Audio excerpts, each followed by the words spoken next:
Hello friends, welcome to engineering tutorial. So we'll continue our discussion on thermodynamics. Previously we discussed the linear expansion of solids and thermal expansion in general, the basic concepts related to it, what is it, what is the cause of it, and its different categories. So the remaining two categories, that is surface and volume expansion, we'll discuss in this video. So just a quick refresh. Thermal expansion is the increase in the size of an object on heating. The reason is when being heated, the average interatomic or intermolecular separation, it increases because of vibrations of the atoms and molecules, and because of this increase in separation gap, the size of the object, it increases. Now it is of three types: linear expansion, which we have already discussed in one dimension in terms of length; surface or superficial expansion, which is in two dimensions in terms of surface area; and volume or cubical expansion, which is in three dimensions and in terms of volume. So we'll be discussing surface and volume expansion. So let us say we have a sheet, okay, we have a sheet of initial surface area AI and at an initial temperature Ti, okay, Celsius or Kelvin, both you can consider, no problem.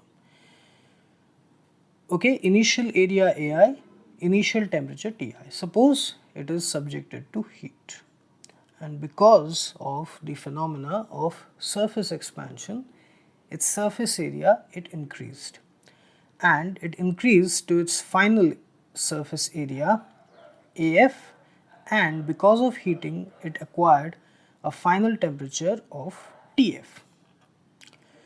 So here the change in temperature is TF minus Ti, okay, final temperature minus initial temperature. Change in surface area is final surface area AF minus initial surface area AI. Now, it has been found that this increase in surface area, okay, the increase in surface area, it is directly related to some factors. First, the increase in surface area is directly proportional to the increase in temperature, okay, this is the first factor. And the second one is this increase in surface area is directly proportional to the initial surface area of the sheet. So if we combine these two factors, these two elements, the increase in area is directly proportional to the initial area and the change in temperature, okay, increase in initial area and change in temperature. So we can write it as, including a proportionality constant, we will write it as beta AI delta T.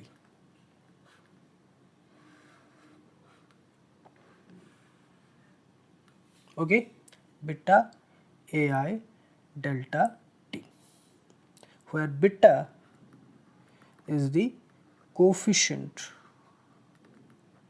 of surface expansion. It is a proportionality constant for surface expansion.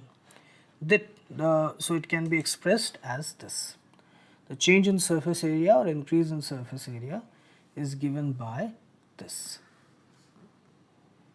Delta A is equal to beta AI delta T, where it is directly proportional to the initial area and the change in temperature, and this is the proportionality constant. Now the final area, it can be expressed as the initial area plus increase in area. So it is AI plus beta AI delta T. Taking AI common, we can write it as AI into 1 plus beta delta T. Okay, this is the final area.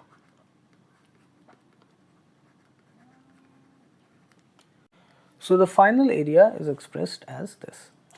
Then we can calculate, we can express the coefficient of surface expansion, or also called as superficial expansion, beta, as this: delta A by AI delta T.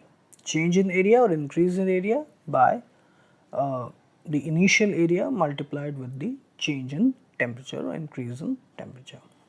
Again, in both the numerator and denominator we have area, so they will get cancelled out in terms of units, and will only have temperature in the denominator. So the units of the coefficient of superficial expansion or surface expansion is degree Celsius inverse or Kelvin inverse, 1 by K or 1 by degree Celsius. So this is surface expansion, that is increase in surface area in 2 dimensions, that is when being heated, and this is the expression for it. Now we will discuss about volume expansion. So volume expansion is taking it to another dimension, that is 3 dimension in terms of volume.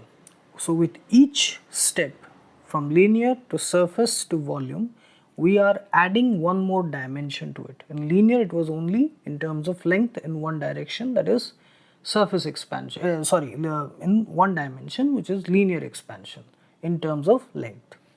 Then we went to surface expansion, which was in 2 dimensions, area. Now volume, that is 3 dimensions. So let us say we have an object, okay, it has an initial volume Vi at an initial temperature Ti. It is subjected to heat. As a result, it undergoes volumetric expansion and its volume increases to the final volume Vf, and it acquires a final temperature Tf. Okay. Now here again, change in temperature is final minus initial temperature, Tf minus Ti. Change in volume is final volume minus initial volume, Vf minus Vi.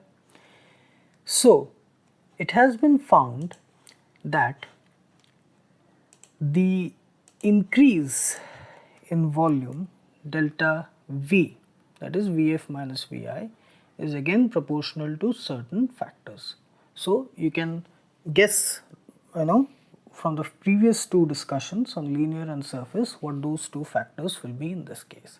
So first, obviously the change in temperature, because the more the change in temperature, the more the change in the parameter under discussion. In terms of length, it was more the change in temperature, more the change in length. In terms of surface area, more the change in temperature, more the change in surface area. And here, in terms of volume, more the change in temperature, more the change in volume.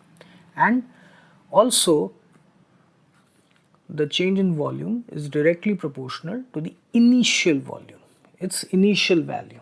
Like it was proportional to the initial length, the initial surface area, here it is directly proportional to the initial volume.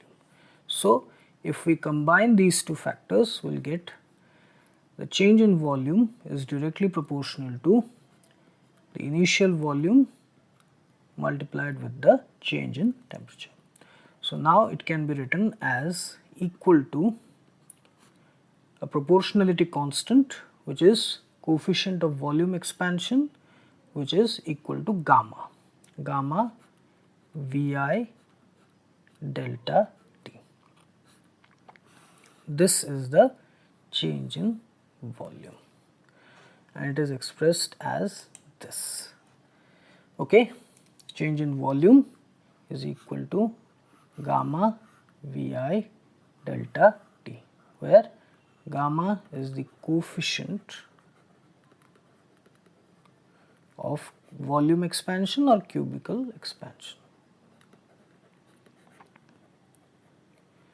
So the final volume, it can be expressed as the initial volume plus increase in volume, Vi plus delta V, which is equal to Vi plus gamma Vi delta T. If we take Vi common, we'll get the result as Vi into 1 plus gamma delta T. Okay.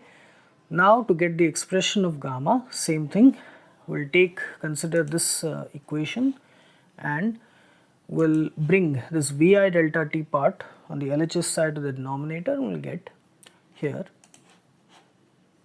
gamma is equal to change in volume or increase in volume by initial volume multiplied with the change in temperature, delta V by Vi delta T. Again, we have volume in both the numerator and denominator, they will get cancelled out, only temperature in the denominator, so that is why the unit is degree Celsius inverse or Kelvin inverse, the unit of gamma. So if you see the linear expansion coefficient, the surface expansion coefficient, and the volume expansion coefficient, alpha, beta, gamma, they have the same units. Okay. So here we have discussed the volume expansion. Okay. So surface expansion and then volume expansion. So the essence is the same, just the expansion is happening with one more dimension being added to it. Okay, starting from length 1 dimension, surface area 2 dimension, volume 3 dimension. Remaining everything is the same, the core is the same. So here we have discussed about surface and volume expansion. So I hope you like this video, and please subscribe my channel Engineering Tutorial for more such videos related to engineering, science and technology. Have a great day. Thank you very much.